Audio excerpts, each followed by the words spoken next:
नमस्कार साथियों, class again सबकी कक्षा में आप सभी का स्वागत है।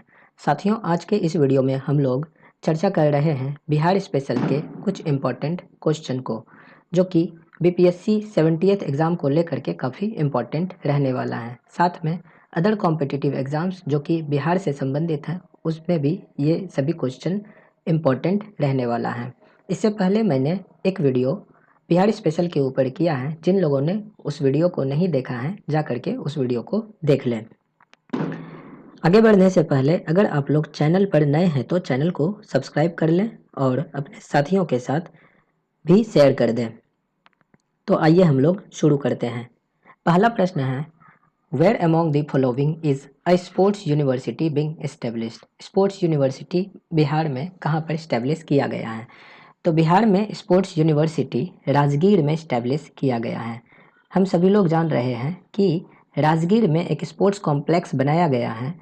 दूसरा प्रश्न है, who among the following has written the book titled Janata Ka सेवक नीतीश कुमार। तो जनता का सेवक नीतीश कुमार नामक बुक किसने लिखा है? तो ये वाला किताब लिखा गया है शफक बानो के द्वारा। शफक बानो के द्वारा जनता का सेवक नीतीश कुमार नामक किताब लिखा गया है। इस बुक को लॉन्च किया गया है वशिष्ठ नारायण सिंह के द्वारा। अगला प्रश्न आ जाता है, which of the following districts of Bihar shares border with Nepal and West Bengal. Nepal और वेस्ट बंगाल के साथ बॉर्डर शेयर करने वाला बिहार का वो जिला कौन सा है? तो बिहार का वो जिला किशनगंज है, जो कि नेपाल और वेस्ट बंगाल दोनों के साथ बॉर्डर शेयर करता है। नेक्स्ट क्वेश्चन है, who was the first president of Swaraj दल इन बिहार। स्वराज दल के पहले प्रेसिडेंट कौन थे बिहार में? तो स्वराज दल के पहले प्रेसिडेंट बिहार में श्री नारायण प्रसाद जी थे। श्री नारायण प्रसाद जी स्वराज दल के पहले प्रेसिडेंट थे। श्री कृष्ण सिंह ने इस्टेब्लिश किया था एक ब्रांच, स्वराज दल का एक ब्रांच बिहार में इस्टेब्लिश किया था, और इसको बनाया गया था बिहार में फरवरी 1923 में। 1923 के फरवरी में स्वराज दल को बनाया गया था। श्री नारायण प्रसाद इसके पहले प्रेसिडेंट थे और अब्दुल बड़ी इनके सेक्रेटरी थे। नेक्स्ट क्वेश्चन आ जाता है, who led the farmers in Bihar during the non cooperation movement. Bihar में नॉन कोऑपरेशन मूवमेंट के दौरान फार्मर्स को किसने लीड किया था? तो इट वाज स्वामी विद्यानंद। स्वामी विद्यानंद जी ने बिहार में नॉन कोऑपरेशन मूवमेंट को लीड किया था। जो ये प्रोटेस्ट हो रहा था, it was centred around the Darbhanga Raj, जो कि उस समय लार्जेस्ट जमींदारी था बिहार में and one of the largest in British India. और ये नॉन कोऑपरेशन मूवमेंट लॉन्च किया गया था गांधी जी के द्वारा 1 अगस्त 1920 को, और 28 अगस्त 1920 को बिहार प्रोविंशियल कॉन्फ्रेंस हुआ था, जिसके चेयरमैन थे डॉक्टर राजेंद्र प्रसाद, और उन्होंने एक रिजोल्यूशन पास किया था इन सपोर्ट ऑफ गांधी जी। फिर इसके बाद का प्रश्न आ जाता है, who is the author of the book सियासत में सदस्यता। सियासत में सदस्यता नामक बुक किसने लिखा है? तो it was written bye Vijay Kumar Chaudhary. Vijay Kumar Chaudhary जी ने इस किताब को लिखा है। इस बुक को रिलीज किया गया था बिहार के चीफ मिनिस्टर नीतीश कुमार जी के द्वारा, और इस बुक को पब्लिश किया गया है लेजिस्लेटिव असेंबली सेक्रेटेरिएट के द्वारा। तो नेक्स्ट क्वेश्चन है, after the Lok Sabha election result how many MPs from Bihar have been included in the union council of minister. Lok Sabha result के बाद कितने एमपीज को बिहार से इंक्लूड करा गया है यूनियन काउंसिल ऑफ मिनिस्टर में? तो 8 एमपीज को यूनियन काउंसिल ऑफ मिनिस्टर में इंक्लूड करा गया है, जिसमें से 4 कैबिनेट मिनिस्टर हैं और 4 मिनिस्टर ऑफ स्टेट हैं। कैबिनेट मिनिस्टर में गिरिराज सिंह, लल्लन सिंह, चिराग पासवान और जीतन राम मांझी हैं, जबकि मिनिस्टर ऑफ स्टेट में नित्यानंद राय, रामनाथ ठाकुर, सतीश चंद्र दुबे और राजभूषण चौधरी जी हैं। नेक्स्ट प्रश्न है, how many women candidates from Bihar have von in the results of Lok Sabha election 2024। 2024 के लोकसभा इलेक्शन में कितनी महिलाओं को जीत मिली है? तो इसका आंसर हो जाएगा 5। 5 महिलाओं को इस बार जीत मिली है, जिसमें से विजय लक्ष्मी कुशवाहा और लवली आनंद जदयू से हो गई, फिर वीना देवी और शांभावी चौधरी लोजपा से हो गई और मीसा भारती राजद से हैं। नेक्स्ट क्वेश्चन है, according to Bihar caste based census 2022 which class has the highest population in Bihar? Bihar में किस क्लास के पास सबसे ज़्यादा पॉपुलेशन है according to Bihar caste based census 2022? तो इसका आंसर हो जाएगा it is extremely backward class. EBC का सबसे ज़्यादा पॉपुलेशन है। अगर हम लोग बिहार के टोटल पॉपुलेशन को देखें तो इट इज़ 13.07 करोड़। बिहार का टोटल पॉपुलेशन 13.07 करोड़ है। इनमें से ईबीसी वाले 36% के लगभग आ जाता है। 36% के लगभग ईबीसी वाले आ जाते हैं। वहीं अगर दूसरे क्लास की अगर बात करें तो ओबीसी की जनसंख्या 27% के लगभग में आ जाता है। फिर एससी वाले 19.65% एससी वाले होते हैं और एसटी वालों की जनसंख्या 1.68% रहता है। वहीं अगर जनरल कैटेगरी की बात करें तो 15.5% जनरल कैटेगरी वाले हैं। रिलीजियस डेमोग्राफिक्स में अगर हम लोग देखें तो हिंदूज़ की जनसंख्या 81.99% है, जबकि मुस्लिम्स की जनसंख्या 17.71% है और अदर रिलीजन्स वाले 0.3% हैं। नेक्स्ट क्वेश्चन आ जाता है, according to Bihar caste based census 2022 how much population in the state has government job? Bihar में कितने पॉपुलेशन के पास गवर्नमेंट जॉब है? तो इट इज़ 1.5%। 1.5% के पास गवर्नमेंट जॉब पॉपुलेशन है, जो कि लगभग 20.5 लाख इनकी जनसंख्या आती है। टोटल पॉपुलेशन 13.07% में से मात्र 1.5% लोगों के पास गवर्नमेंट जॉब है। फाइनेंशियल कंडीशंस की बात करें तो 34.13% of the state's population lives on less than 6,000 per month. 6,000 per month से भी कम वाले इनकम के पॉपुलेशन की जनसंख्या 34.13% है और इससे इस बात की ज़रूरत हमें फील होती है कि यहाँ पर जॉब की काफ़ी ज़्यादा ज़रूरत है। अगला प्रश्न आ जाता है, what is the length of country's longest rubber dam which has been constructed on Falgu river in Gaya? Falgu river पर बनाया गया जो लॉन्गेस्ट रबर डैम है, इसकी लंबाई कितनी है? इसकी लंबाई है 411 मीटर। इस डैम का नाम फाल्गु रबर डैम है, जो कि गया में फाल्गु नदी के ऊपर बनाया गया है। अगला प्रश्न को देखें तो अगला प्रश्न है हमारे पास, which person from Bihar was awarded the Padma Vibhushan award 2024? 2024 का पद्म विभूषण अवार्ड किन व्यक्ति को दिया गया था? तो 2024 का पद्म विभूषण अवार्ड दिया गया था बिंदेश्वर पाठक जी को। तो इट वाज बिंदेश्वर पाठक जिनको पद्म विभूषण अवार्ड दिया गया था। नेक्स्ट क्वेश्चन आ जाता है, which tribe of Bihar participated in the Gaya session of the Congress? Congress के गया सेशन में कौन सी पार्टी ने पार्टिसिपेट किया था? तो कांग्रेस के गया सेशन में पार्टिसिपेट करने वाले सिर्फ ओरांव ट्राइब थे। ओरांव ट्राइब ने कांग्रेस के गया सेशन को अटेंड किया था। अगर हम लोग गया सेशन की बात करें तो it was the 37th session, 37वां सेशन था ये इंडियन नेशनल कांग्रेस का, जो कि 1922 में हेल्ड हुआ था। 1922 में गया में ये गया सेशन हेल्ड किया गया था और इस गया सेशन के जो प्रेसिडेंट थे वो CR दास जी थे, यानी कि चित्तरंजन दास जी जो हैं इनके प्रेसिडेंट थे। And the Congress decided to boycott the participation in the legislature.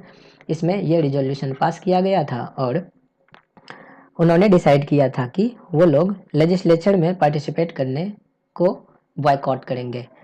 Next question हो जाता है, who is the author of biography of Kunwar and Amar Singh? Kunwar and Amar Singh के बायोग्राफी किसने लिखी है?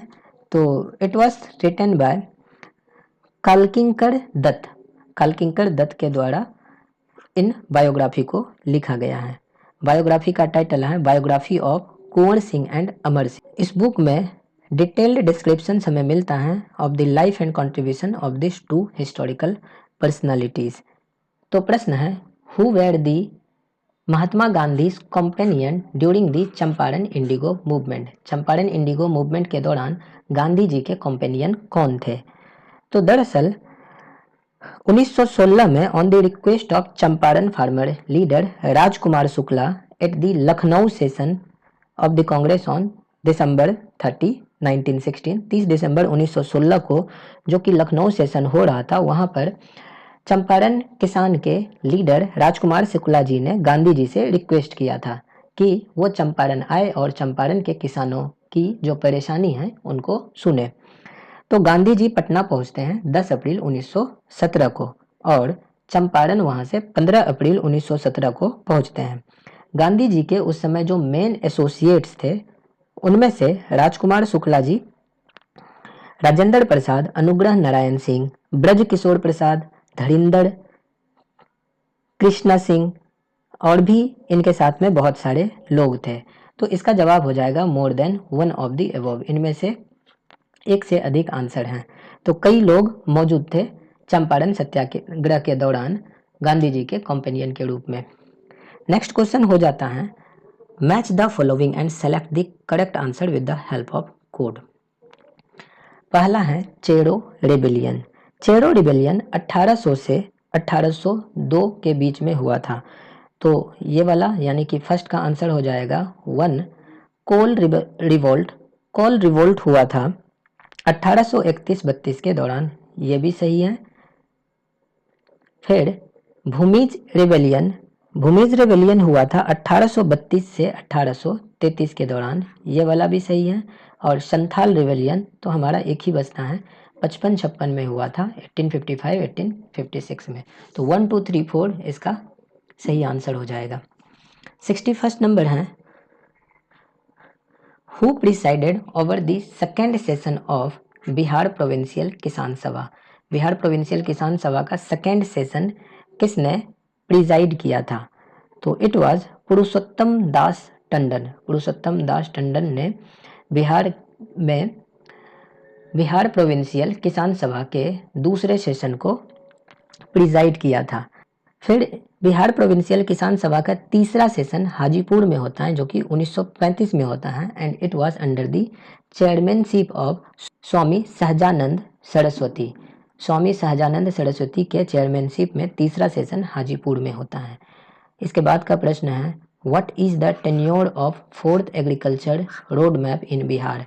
बिहार में चौथे एग्रीकल्चर रोड मैप का टेन्योर क्या है? तो it is from April 1 2023 to 31 March 2028। Option number B 1 अप्रैल 2023 से 31 मार्च 2028 तक ये टेन्योर है। ये रोड मैप लॉन्च किया गया था 18 अक्टूबर 2023 को by the president of India Shrimati Droupadi Murmu and in this road map special emphasis has been laid on climate friendly agriculture, agricultural modernization, etc. and 12 departments of Bihar have been included in this roadmap. Next प्रश्न है, in which districts of Bihar asbestos is found। Bihar के कौन से जिले में asbestos पाया जाता है? तो इसका जवाब हो जाएगा मुंगेर। बिहार के मुंगेर में एस्बेस्टस पाया जाता है। एस्बेस्टस का इस्तेमाल कपड़ा, पेपर और रूफ कवरिंग बोर्ड को बनाने में किया जाता है। Asbestos does not catch fire and cloths made from it are worn by firefighters। Firefighters के द्वारा पहना जाता है उन क्लॉथ्स को जो कि एस्बेस्टस से बना होता है। तो ये कहाँ मिलता है? It is found in Munger in Bihar. Next question है, at which place in Bihar food park has not been approved.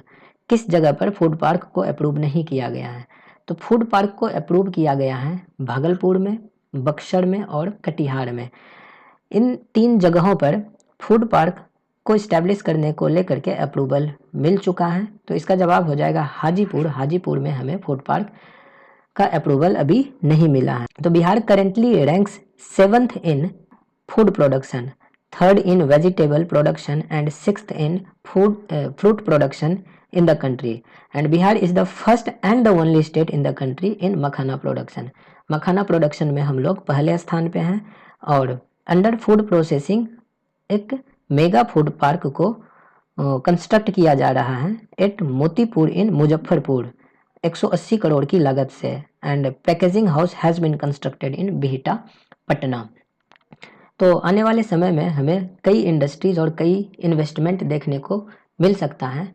इसके बाद का प्रश्न हो जाता है, which of the following pairs related to Bihar Ramayan circuit is not matched. पहला है Sitakund.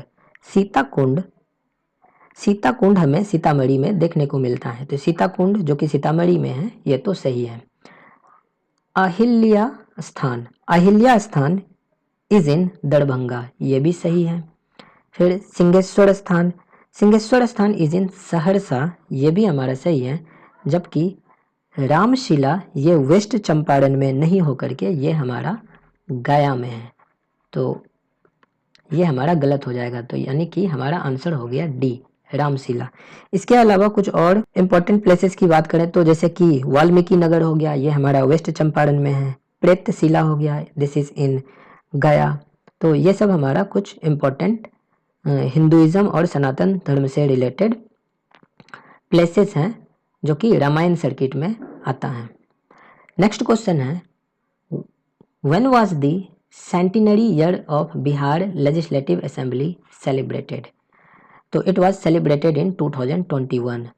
The first meeting of the Provincial Legislative Council was held in the auditorium of the present Legislative Assembly on February 7, 1921, and on this basis the centenary year of the Legislative Assembly was celebrated in the year 2021।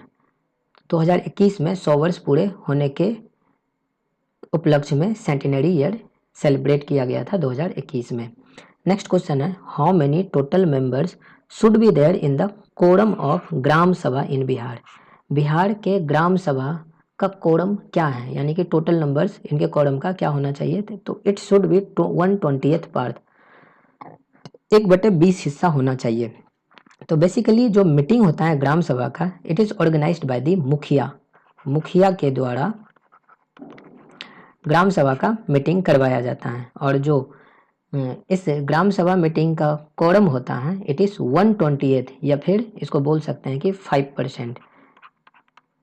5% of the total members. और जो gap होता है, the gap between two meetings of the Gram Sabha shall not be more than 3 month. 3 month से ज़्यादा नहीं होना चाहिए। तो gap should not exceed 3 month, 3 month से अधिक का गैप नहीं होना चाहिए। और प्रत्येक वर्ष 4 मीटिंग्स मैंडेटरी होते हैं, MWTINGS। प्रत्येक वर्ष ग्राम सभा के 4 मीटिंग कंपलसरी हैं। And each meeting of the Gram Sabha is presided over by the head of the respective Gram Panchayat. Gram Panchayat हैं उसके हेड के द्वारा इसको प्रिजाइड किया जाता है। और अगर वो अब्सेंट है, यानी कि ग्राम पंचायत के हेड अगर एब्सेंट हैं, तो डेप्यूटी हेड जो हैं, डेप्यूटी हेड ये प्रिसाइड करेंगे ग्राम सभा को। तो 67 नंबर प्रश्न काफ़ी ज़्यादा इम्पोर्टेंट हो जाता है जो कि ग्राम सभा से रिलेटेड है। नेक्स्ट क्वेश्चन है, when was the Bihar municipality act introduced. Bihar municipality act कब इंट्रोड्यूस किया गया था। तो इट वाज इन 2007, 2007 में इसको इंट्रोड्यूस किया गया था। तो बिहार म्यूनिसिपैलिटी एक्ट प्रोवाइड करता है 3 tyre structure for urban self government. यहाँ हमें 3 टायर स्ट्रक्चर देखने को मिलता है अर्बन सेल्फ गवर्नेंस में। एक हो जाता है इसमें 3 टायर सिस्टम में, पहला आ जाता है हमारा नगर पंचायत, नगर पंचायत। फिर इसके बाद आ जाता है म्यूनिसिपल काउंसिल और म्यूनिसिपल कॉरपोरेशन। म्यूनिसिपल काउंसिल और म्यूनिसिपल कॉरपोरेशन। तो बिहार म्यूनिसिपल एक्ट के तहत हमें 3 tier governance structure urban areas में देखने को मिलता है। And the 3 tier governance structure is Nagar panchayat, municipal council and municipal corporation. Members जो म्यूनिसिपल बॉडीज के होते हैं they are elected by direct voting. Direct voting से इनको हम लोग इलेक्ट करते हैं, तो डायरेक्ट वोटिंग यहाँ पे होती है। और जो इनके टेन्योर होते हैं, द टेन्योर इज 5 ईयर्स, 5 साल इनका टेन्योर होता है। प्रेजेंट में total number of urban bodies in Bihar is 261। अभी के समय में 261 अर्बन बॉडीज हैं, और इनमें 261 में से टाउन पंचायत जो हो जाता है दैट इज 154, यानी कि नगर पंचायत जो है दैट इज 154 इनकी संख्या है। म्यूनिसिपल काउंसिल की संख्या 19 देखने को मिलता है, ये वाली संख्या 19 है। और municipal corporation that is city council हमें 88 देखने को मिलता है। Next question, when did Nitish Kumar take oath as chief minister for the first time in Bihar? Bihar में पहली बार चीफ मिनिस्टर के रूप में नीतीश कुमार जी ने ओथ कब लिया था? तो इसका जवाब हो जाएगा नन ऑफ द अबोव। दरअसल नीतीश कुमार जी ने पहली बार चीफ मिनिस्टर पद का जो शपथ है वो 3 मार्च 2000 को लिया था। मार्च 2000 में 3 मार्च 2000 को उन्होंने पहली बार शपथ लिया था, और वो चीफ मिनिस्टर 10 मार्च 2000 तक रहे। 2000 तक रहे, तो यानी कि 7 दिन के लिए वो चीफ मिनिस्टर बने थे। And Nitish Kumar has taken oath as chief minister for the 9th time, जो कि प्रेजेंट में ये है। प्रेजेंट में ये 9 बार चीफ मिनिस्टर पद का शपथ ले चुके हैं। नेक्स्ट क्वेश्चन है, when was Lokayukta first appointed in Bihar? Bihar में पहली बार लोकायुक्त कब अपॉइंट किया गया था? तो इट वाज इन 1973, 1973 में पहली बार लोकायुक्त को अपॉइंट किया गया था।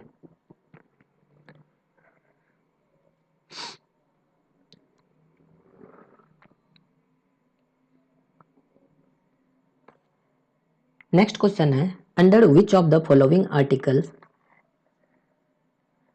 Content in the provisions of Bihar state secretariat?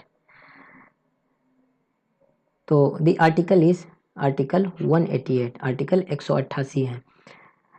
तो अंडर आर्टिकल 178 हमारा इंडियन कॉन्स्टिट्यूशन के आर्टिकल 178 के अंदर there is a provisions related to the speaker and deputy speaker in the legislative assembly. तो 178 स्पीकर और डेप्यूटी स्पीकर को लेकर के हैं, जबकि आर्टिकल 182 रिलेटेड हैं chairman and deputy chairman of the legislative council. Legislative council के चेयरमैन और डेप्यूटी चेयरमैन को लेकर के हैं।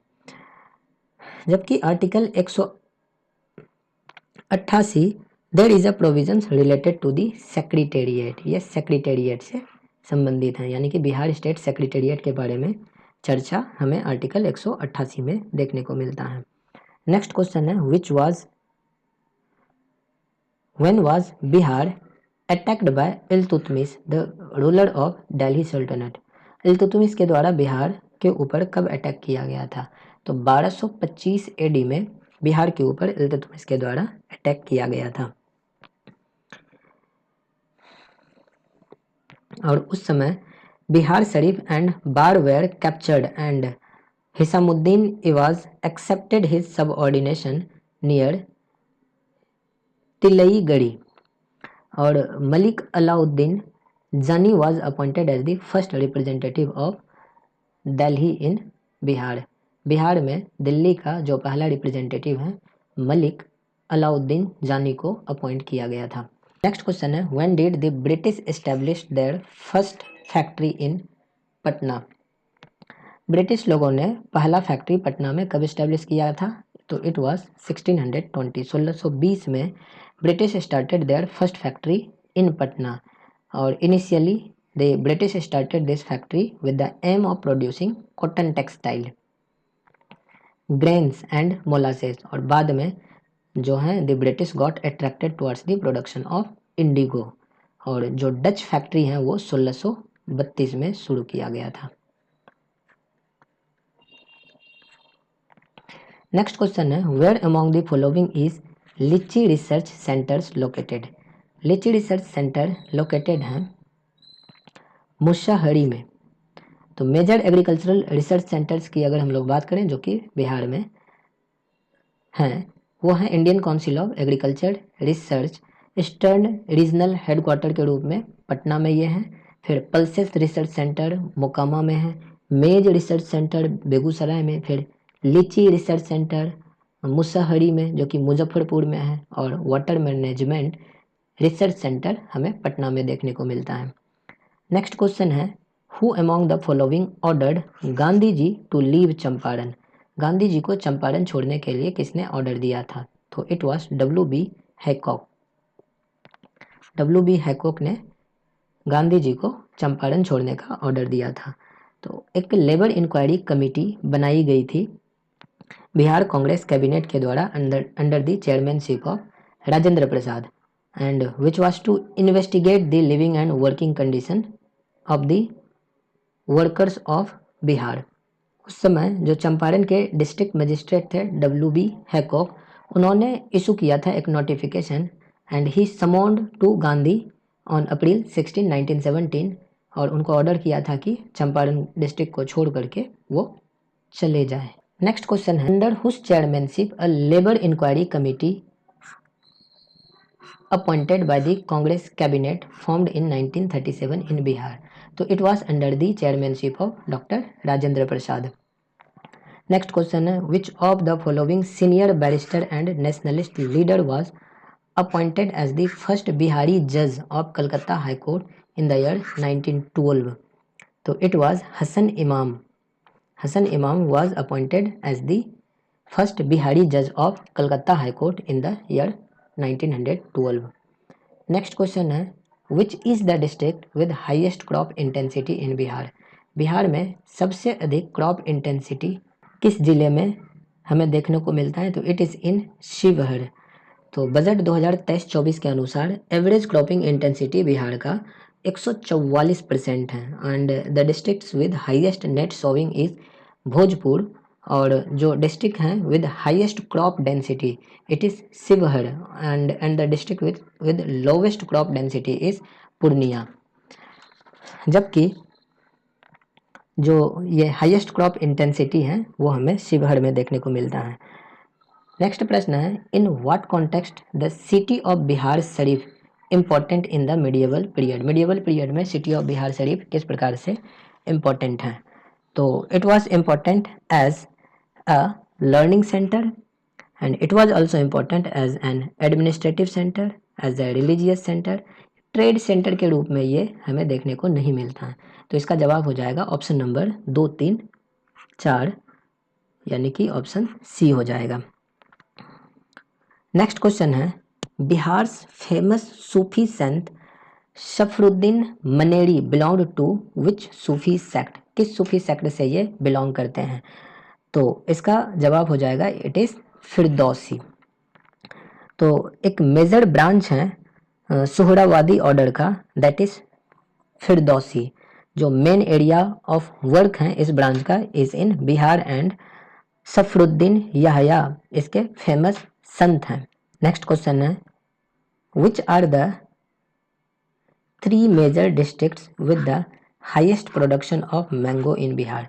बिहार में मैंगो के हाईएस्ट प्रोडक्शन के मामले में हमारा 3 मेजर डिस्ट्रिक्ट्स कौन सा है? तो it is Darbhanga, east Champaran and Vaishali. कुछ और क्रॉप्स की अगर हम लोग बात करें तो मैक्सिमम बनाना प्रोडक्शन में मधुबनी, वैशाली और मुजफ्फरपुर आता है, जबकि मैक्सिमम गुआवा के प्रोडक्शन में नालंदा, मुजफ्फरपुर और रोहतास आता है। And the 3 districts with the highest litchi production is Muzaffarpur, east Champaran and Vaishali, और जो डिस्ट्रिक्ट्स हैं with highest mango production is Darbhanga, east Champaran and Vaishali. तो इसका जवाब हो जाएगा सी।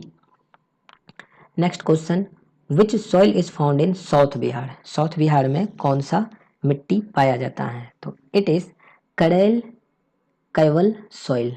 करेल कैवल सॉइल बिहार के साउथ बिहार में पाया जाता है। तो बिहार को हम लोग मुख्य रूप से दो हिस्से में बांटते हैं, एक नॉर्थ बिहार, दूसरा साउथ बिहार। नॉर्थ बिहार के जो सॉइल हैं, अगर वहाँ पे हम लोग देखें तो फुट हिल सॉइल हमें मिलता है जो एकदम नॉर्दर्न मोस्ट पार्ट में, फिर तराई सॉइल मिलता है, उसके बाद ओल्ड एल्यूवियल सॉइल मिलता है, और फिर गंगा के किनारे जो बैंक वाला एरिया है वहाँ हमें न्यू एल्यूवियल सॉइल देखने को मिलता है। वहीं दूसरे तरफ साउथ बिहार में भी हमें तराई सॉइल मिलता है, रिज सॉइल मिलता है जिसको कि कगरी भी बोलते हैं, ओल्ड एल्यूवियल सॉइल को ही हम लोग करेल कैवल सॉइल कहते हैं, और रेड येलो सॉइल भी हमें यहाँ देखने को मिलता है, यानी कि साउथ बिहार में देखने को मिलता है। नेक्स्ट क्वेश्चन हो जाता है, consider the following statement with respect to Bihar. पहला स्टेटमेंट है, Bihar ranks third in the country in terms of road density.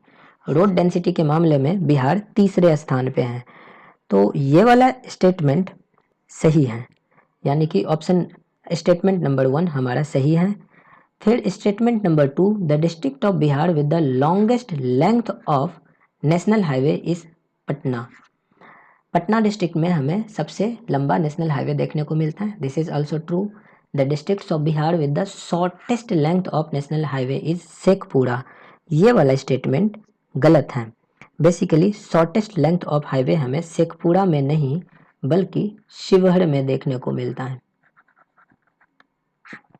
Sheohar में इसकी लंबाई मात्र 22 किलोमीटर है। कुछ और इन्फॉर्मेशन को अगर हम लोग देखें तो Bihar ranks 8th in the country in the terms of length of the road. तो इस प्रश्न का जवाब हो जाएगा हमारा स्टेटमेंट नंबर 1 और 2, यानी कि ऑप्शन बी हमारा सही हो जाएगा।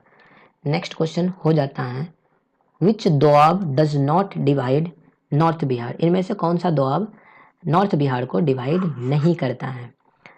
तो इट इज घाघरा गंडक दोआब, घाघरा गंडक दोआब। दूसरा है घाघरा गंडक दोआब तो नॉर्थ बिहार को डिवाइड करता है। दूसरा है गंगा सोन दोआब। गंगा सोन दोआब हमारा नॉर्थ बिहार में नहीं है, it is in south Bihar. तो ऑप्शन नंबर बी जो है ये गलत हो जाएगा। बाकी देख लेते हैं, गंडक कोसी दोआब ये भी हमारा नॉर्थ बिहार में है, और कोसी महानंदा दोआब ये भी हमारा नॉर्थ बिहार में है। तो ऑप्शन नंबर बी हो जाएगा इसका आंसर। आप लोग हमें कमेंट में बताएं कि दोआब क्या होता है, व्हाट इज दोआब। दोआब हम लोग किसको कहते हैं।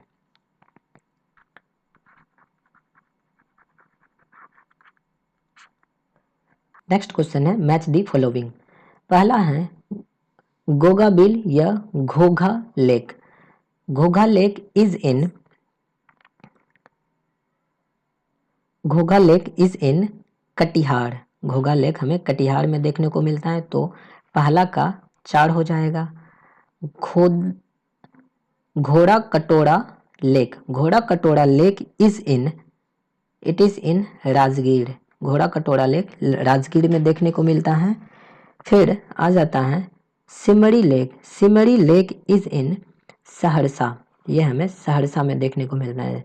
वहीं Pipraman lake is in Motihari east Champaran. East Champaran में हमें पिपरामान लेक देखने को मिलता है। तो इसका जवाब हो जाएगा हमारा ऑप्शन नंबर बी, जो कि 4321 है। तो ऑप्शन नंबर बी इसका जवाब हो जाएगा। कुछ और इम्पोर्टेंट लेक्स की बात करते हैं और उनके जगह की बात करते हैं। तो जैसे कि कवर लेक हो गया, दैट इज इन बेगूसराय। फिर कुशेश्वर लेक हो गया, दरभंगा में है। अनुपम लेक कैमूर में है। फिर जगतपुर लेक भागलपुर में देखने को मिलता है। मोती झील हमें मोतीहारी, जो कि ईस्ट चंपारण में है। और फिर सरैया मान लेक बेतिया वेस्ट चंपारण में। और पिपरामान जो कि हम लोग मैच में देखें, that is in Motihari east Champaran. Next question है, which of the following match is incorrect. इनमें से कौन सा मैच इनकरेक्ट है, यानी कि गलत है। कर्मनासा वाटरफॉल, कर्मनासा वाटरफॉल बक्सर में देखने को मिलता है, ये वाला हमारा सही है। दूसरा है मंझार कुंड वाटरफॉल नालंदा, नहीं ये नालंदा में नहीं है बल्कि सासाराम में है, जो कि रोहतास में पड़ता है। तो दिस इज इन सासाराम। तीसरा है Jiyar Kund waterfall, it is in Bhojpur, ये सही है। एंड तेल्हार कुंड वाटरफॉल कैमूर में, ये भी सही है। तो इसका जवाब हो जाएगा ऑप्शन नंबर बी। कुछ और वाटरफॉल्स को हम लोग देखें तो ककोलत वाटरफॉल जो कि नवादा में है, दुर्गावती वाटरफॉल ये भी रोहतास में है and it is the highest waterfall in Bihar. फिर आ जाता है दुआनकुंड वाटरफॉल, सासाराम रोहतास में है। और फिर तुतला भवानी वाटरफॉल ये भी सासाराम रोहतास में है। और जारकुंड फॉल्स भोजपुर में है। और तेलहर कुंड वाटरफॉल हमें कैमूर में देखने को मिलता है। नेक्स्ट क्वेश्चन है कंसीडर द फॉलोइंग स्टेटमेंट। इसमें से हमें ट्रू स्टेटमेंट चूज करना है। तो पहला है Triveni, Tirhut and Don canal are located in Gandak river. क्या ये गंडक रिवर के ऊपर है? हाँ बिल्कुल, ये तीनों गंडक रिवर के ऊपर लोकेटेड है। दूसरा स्टेटमेंट है east Kosi, west Kosi and Rajpur canal are located on Kosi river. बिल्कुल सही, ये भी हमारा सही स्टेटमेंट है, यानी कि ये दोनों स्टेटमेंट सही हो जाएगा, बोथ 1 एंड 2, ऑप्शन सी। कुछ और कैनाल्स की अगर बात करें तो जैसे कि ईस्टर्न सॉन कैनाल और वेस्टर्न सॉन कैनाल हमें सॉन नदी के ऊपर देखने को मिलता है। नेक्स्ट क्वेश्चन हो जाता है कंसीडर द फॉलोइंग स्टेटमेंट, और इन स्टेटमेंट में हमें ट्रू स्टेटमेंट को ढूंढना है। पहला ऑप्शन है in Bihar moist deciduous forest are found in Kishanganj, west Champaran and the border areas of Nepal. Kishanganj, west Champaran और नेपाल के बॉर्डर एरियाज में हमें मॉइस्ट डेसिडियस फॉरेस्ट देखने को मिलता है। तो ये स्टेटमेंट सही है, यहाँ पे हमें मॉइस्ट डेसिडियस फॉरेस्ट देखने को मिलता है। अगला स्टेटमेंट है in Bihar dry deciduous forest are found in Kaimur hills, Munger, Jamui and Banka etcetera. बिल्कुल, ये स्टेटमेंट भी सही है। तीसरा स्टेटमेंट है moist deciduous forest are found in most parts of Bihar. Bihar के अधिकतर क्षेत्र में मॉइस्ट डेसिडियस फॉरेस्ट हमें देखने को मिलता है। नहीं, अधिकतर क्षेत्र में हमें मॉइस्ट डेसिडियस फॉरेस्ट देखने को नहीं मिलता है। तो ये स्टेटमेंट गलत हो गया, थर्ड नंबर। इसका आंसर हो जाएगा फर्स्ट एंड सेकेंड, यानी कि option number B. Moist deciduous forest की अगर हम लोग बात करें तो this forest are found in those areas जहां average annual rainfall more than 120 centimetre होता है। तो मॉइस्ट में रेनफॉल मोर देन 120 सेंटीमीटर वाला एरिया है, जबकि ड्राई वाला एरिया हमारा लेस देन 120 सेंटीमीटर वाला होगा। तो बिहार में मॉइस्ट डेसिडियस फॉरेस्ट मुख्य रूप से किशनगंज, वेस्ट चंपारण का वाल्मीकि नगर फॉरेस्ट और जो बॉर्डर एरियाज है नेपाल का, वहाँ देखने को मिलता है। और ऐसा फॉरेस्ट में यानी कि मॉइस्ट डेसिडियस फॉरेस्ट में हमें साल्क हुआ, सिल्क हुआ, कॉटन हुआ, जामुन, टीक, ये सब देखने को मिलता है। And bushes like sabai grass, elephant grass, reed, cane, ये सब भी इन फॉरेस्ट में देखने को मिलता है। जबकि ड्राई डेसिडियस वाले रीजन में हमें, जो कि most parts of the Bihar में देखने को मिलता है, यहाँ पे हमें शीशम, सिल्कवॉर्म, साल, खैरा, महुआ, पलास, जामुन, बैम्बू, ये सब प्लांट्स और ट्रीज वगैरह सब देखने को मिलता है। तो ये हमारा हो गया मॉइस्ट डेसिडियस फॉरेस्ट और ड्राई डेसिडियस फॉरेस्ट के बारे में। नेक्स्ट क्वेश्चन है with reference to Bihar consider the following statement. पहला है the peak demand supply of energy has reached 7576 megawatt in the year 2023-24। ये डेटा रिलेटेड क्वेश्चन है, थोड़ा डिफिकल्ट होता है डेटास को याद करना, लेकिन फिर भी अगर हम लोग देखें तो पीक डिमांड जो एनर्जी सप्लाई का था बिहार में दैट वाज 7576। ये स्टेटमेंट सही है। दूसरा स्टेटमेंट आ जाता है the districts with the highest electricity consumption in the year 2022-23 in the state of Bihar are Patna, Gaya and Muzaffarpur respectively. ये स्टेटमेंट भी सही है। इकोनॉमिक सर्वे 2023-24 में ये सब डेटा दिया गया है। तीसरा स्टेटमेंट देखें तो per capita electricity consumption in the state of Bihar was 429 kilowatt hour in the year 2021-22। नहीं, ये स्टेटमेंट गलत है। ये स्टेटमेंट गलत है। दरअसल पर कैपिटा इलेक्ट्रिसिटी कंजम्पशन जो बिहार में था that was 329 kilowatt per hour, 329 kilowatt per hour, 329 kilowatt hour per capita electricity consumption था। तो थर्ड स्टेटमेंट गलत हो गया।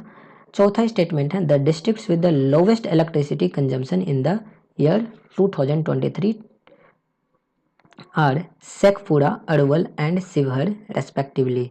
तो बिल्कुल सही, इकोनॉमिक सर्वे में ये डेटा दिया गया है और शेखपुरा, अरवल और शिवहर जो कि लोवेस्ट इलेक्ट्रिसिटी कंजम्पशन यहाँ पे होता है। तो हमारा जवाब हो जाएगा 1, 2 एंड 4, यानी कि option number D, 1, 2 and 4।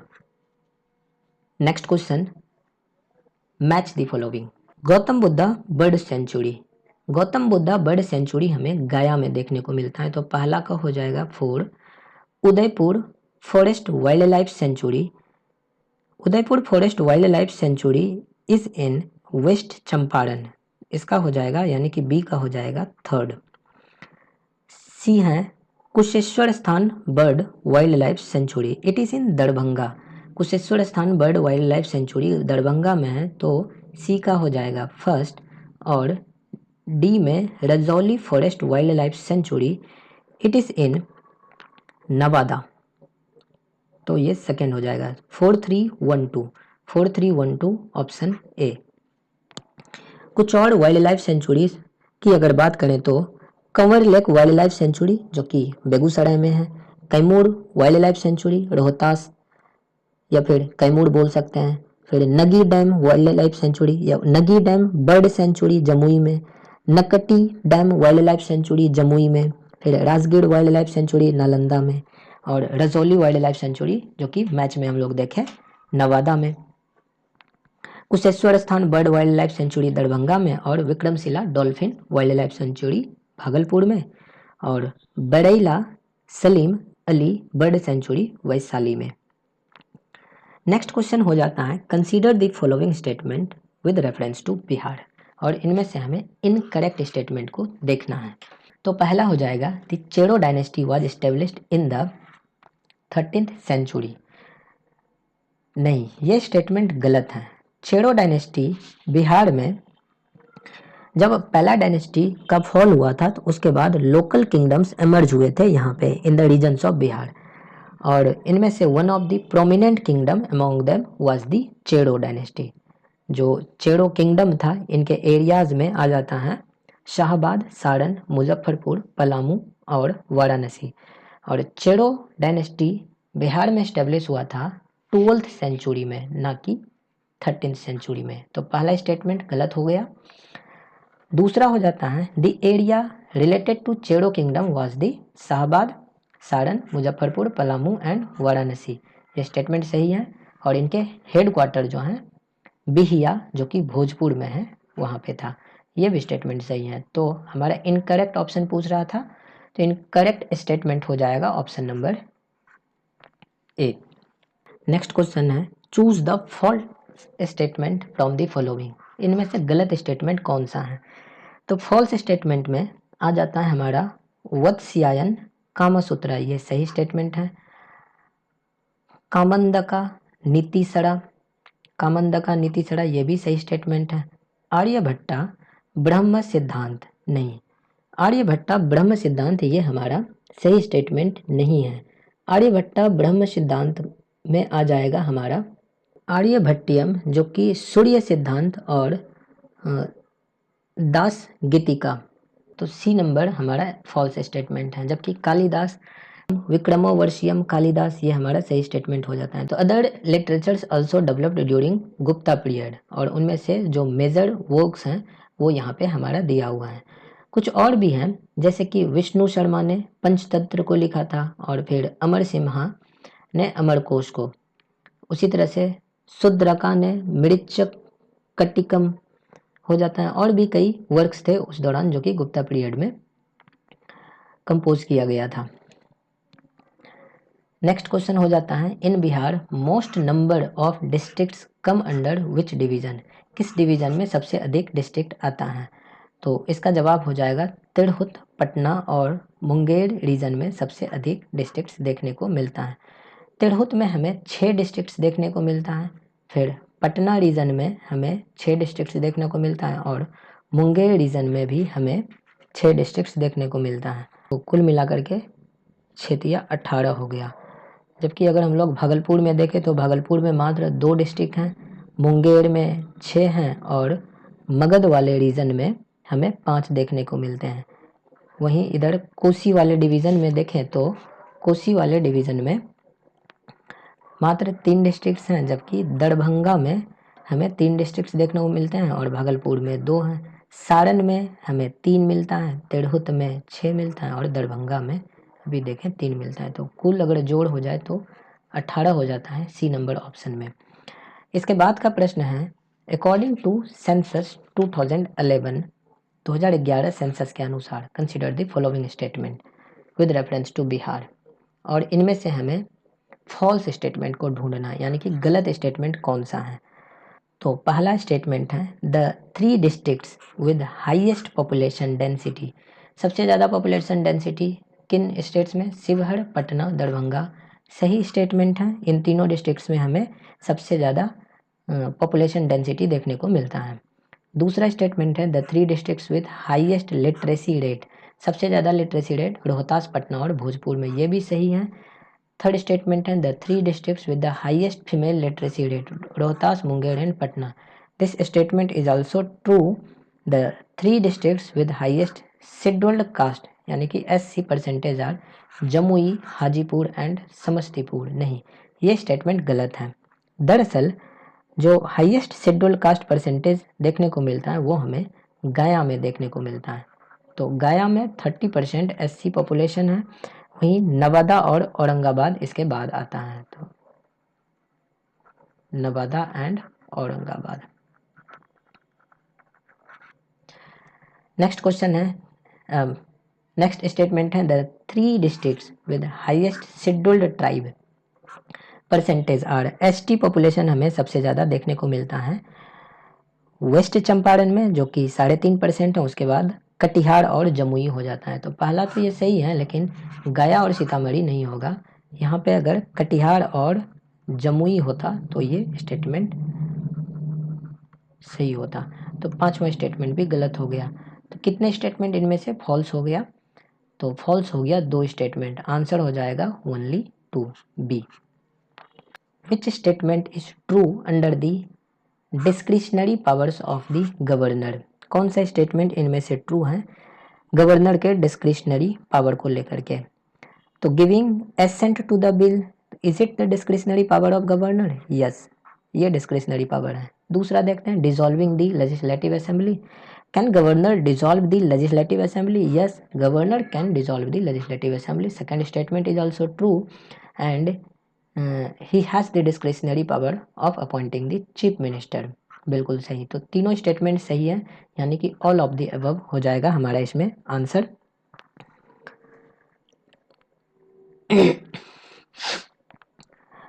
Next question है, कंसीडर द फॉलोइंग स्टेटमेंट। और इन स्टेटमेंट में हमें ट्रू स्टेटमेंट ढूंढना है। पहला है, Patna high court was constituted on February 3, 1916 under the government of India act 1909। बिल्कुल सही स्टेटमेंट है। इसके बाद का स्टेटमेंट है, the first chief justice of Patna high court was sir Edward Maynard Des Champs Chamier. ये भी स्टेटमेंट सही है। नेक्स्ट स्टेटमेंट है, the current chief justice of Patna high court is K Vinod Chandran. अब यह टाइम के ऊपर डिपेंड करता है कि अगर अभी के समय में हम लोग देखें तो current chief justice of Patna high court के विनोद चंद्रन हैं, लेकिन अगर समय चेंज हो जाए, इनके टेन्योर अगर ख़त्म हो गए, तो के विनोद चंद्रन जो हैं ये चीफ जस्टिस के रूप में नहीं होंगे, कोई और होंगे। तो ये स्टेटमेंट जो है थोड़ा सा कॉन्ट्राडिक्टरी है, क्योंकि समय के ऊपर ये है, बट प्रेजेंट कॉन्टेक्स्ट में देखें तो ये स्टेटमेंट हमारा सही होता है। इसके बाद है, the high court of Patna has 29 जजेस including the chief justice and 14 additional जजेस। ये भी सही स्टेटमेंट है। यहाँ पे 29 जज हैं, जिसमें कि चीफ जस्टिस को हम लोग इंक्लूड करके, और 14 एडिशनल जजेस हैं इसमें से। तो हमारा आंसर हो जाएगा 1, 2, 3 एंड 4। नेक्स्ट क्वेश्चन है, चूज द इनकरेक्ट स्टेटमेंट। इनमें से गलत स्टेटमेंट कौन सा है? सोहार is sung by the woman on the birth of a child. सोहर is sung by the woman on the birth of a child. ये सही स्टेटमेंट है। ये जब किसी बच्चे का जन्म होता है तो उस समय इन संगीत को गाया जाता है। फिर Kajri is a folk song, ये हमारा लोकगीत है। And it is sung by the young boys and girls during the month of Sawan. Sawan के महीने में कजरी को गाया जाता है, ये भी सही स्टेटमेंट है। फिर आ जाता है झड़नी नृत्य, यानी कि Jharni dance. It is organised during Muharram. हाँ, बिल्कुल सही स्टेटमेंट है, मुहर्रम के दौरान झड़नी डांस किया जाता है। आ जाता है हमारा चौथा statement, Chaita is a folk song sung in the month of Phalgun. Basically ये हमारा फोक सॉन्ग तो है, बट इट इज संग इन द मंथ ऑफ चैत के महीने में ये गाया जाता है। तो फाल्गुन नहीं होगा, यहाँ पे चैत होता तो ये स्टेटमेंट सही होता। हमारा इनकरेक्ट स्टेटमेंट को पूछ रहा है तो ऑप्शन नंबर डी हो जाएगा इनकरेक्ट। नेक्स्ट क्वेश्चन है, consider the following statement regarding the share in gross value added according to Bihar economic survey 2023-24। 2023-24 के बिहार इकोनॉमिक सर्वे के अनुसार हम लोग GVA का वैल्यू देखें तो प्राइमरी सेक्टर में जो कंट्रीब्यूशन हो जाता है, the primary sector has a contribution of 19.97%।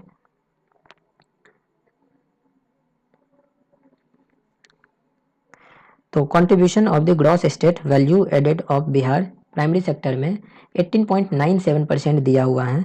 फिर आ जाता है सेकेंड स्टेटमेंट है 21.04% सेकेंडरी सेक्टर का, ये हमारा।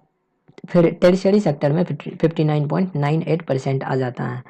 तो हमारा इसमें जो ट्रू स्टेटमेंट है, the true statement is tertiary sector, जहाँ की 59.98% हमारा ग्रॉस वैल्यू एडेड है फ्रॉम द टेरिशरी सेक्टर। तो ये हमारा थर्ड स्टेटमेंट सही हो जाएगा। बाकी प्राइमरी सेक्टर का जो शेयर है दैट इज 19.97%। यहाँ हमें डेटाज को याद करने पड़ते हैं। फिर सेकेंडरी सेक्टर में 21.04% नहीं, जबकि 20.04% है।